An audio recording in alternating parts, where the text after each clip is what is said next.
Hi everybody, here we are again with another tutorial that will help make your quilt making process easier while you're working on my new pattern, Let's Play with Friends. There are some flying geese units in this piece, and some of them are, I think most of them are just sewn together in a row, kind of like a filler, but I've always loved making flying geese, and I love to use them in projects. So this method, it's called the fast flying geese method, and you'll end up making 4 at a time. And it's a great method to use with this quilt because you need a scrappy look, and you need to make several, so I would recommend this method. So you start out by figuring out how big to cut your squares. All you need to make 4 flying geese is this big square and 4 smaller squares. Okay, this is going to be 4 flying geese units when it grows up. But it's kind of on the order of making quarter square triangles, where you add 1 1/4 inches to the finished size of the long side. Excuse me. So these flying geese units are going to be finished 4 inches on the long side and finished 2 inches on the height side. Okay, so again, like in half square triangles, I size up the fabric by 1/8 inch. So if they're 4-inch finished, the traditional measurement would be to add, for quarter square triangles, 1 1/4 inches. Okay, so instead of cutting them 5 1/4, I cut the big square 5 3/8. Okay, so then you need 4 small squares, and this is more like a half square triangle calculation. So these are cut for this block, for these flying geese units, 3 inches. Let's measure this, make sure that's what I cut them. Yep, 3 inches instead of 2 7/8. And you draw a diagonal line on each one. So the first step in this is to take your big square and lay a small square in opposite corners. And you sew a scant 1/4 inch seam on either side of that line.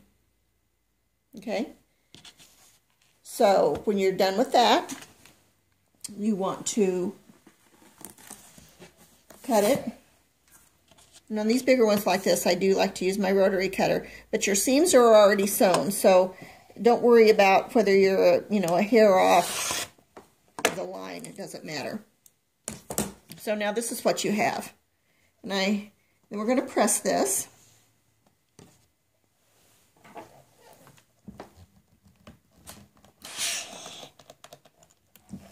You just press these up. It's going to look like a little heart at this point. And you do that to both of them.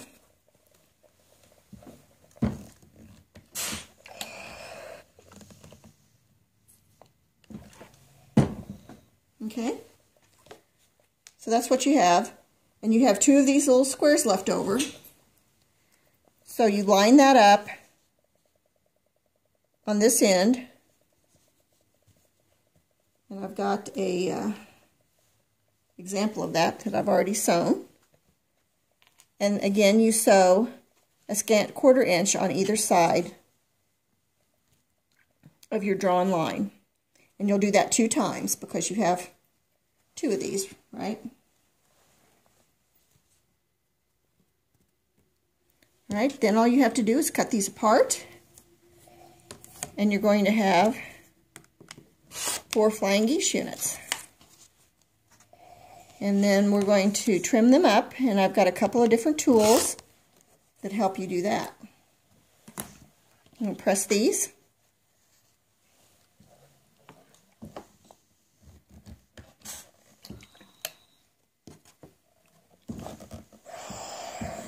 Because remember, we overcut the fabric a little bit because we want to get them to be the perfect size.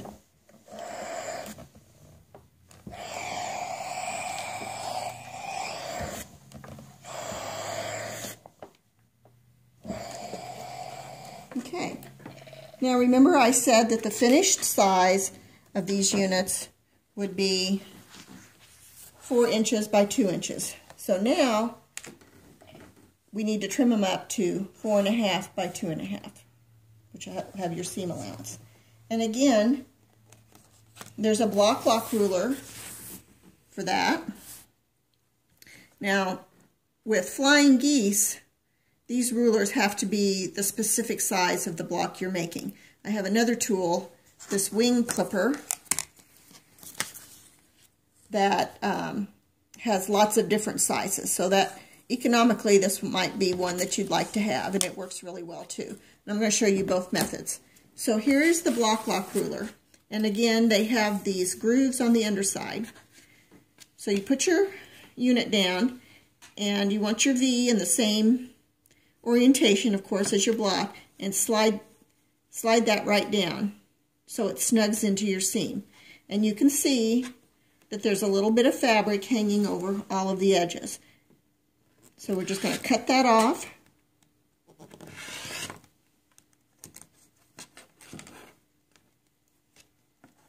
And then we're going to turn it around and turn your ruler around and snug that right up there. And you can see that these edges are nicely trimmed.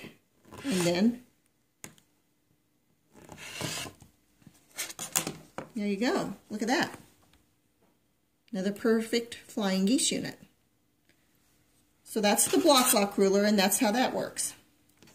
But I'm going to show you the Deb Tucker wing clipper. And open this up. Maybe you can see it better. There's nice instructions that come with this. I don't know if you can see better on here, these lines. And that's what you're going to line up with. See, here's the 4.5 by 2.5.